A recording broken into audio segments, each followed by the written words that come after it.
记者从中国铁路国际有限公司获悉，印度尼西亚当地时间5月22号下午4时起，雅万高铁开始联调联试，这标志着雅万高铁建设取得新的重大进展，为全线开通运营奠定了坚实基础。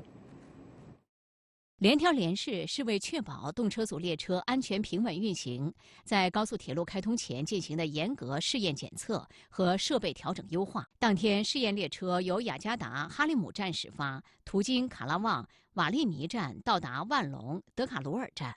对沿线轨道、供电、接触网、通信信号、预警监测等系统性能进行检测验证。在联调联试完成之后，还要进行动态检测和动态试验工作，最终实现我们整条线安全、稳定、高质量的开通。雅万高铁连接印尼首都雅加达和旅游名城万隆，全长142.3公里，最高运营时速350公里，是“一带一路”倡议和中印尼两国务实合作的标志性项目。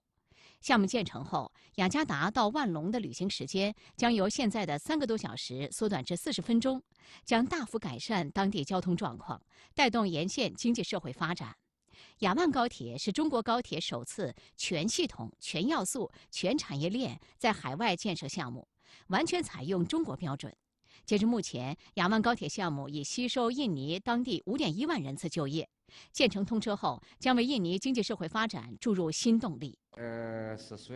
雅万高铁开通后，运营维护还是双方合作，目前已经分段开始培训，将延续到2023年底。未来会有更多的印尼人在雅万高铁工作，他们的收入以及沿线经济社会发展都会有乐观的预期。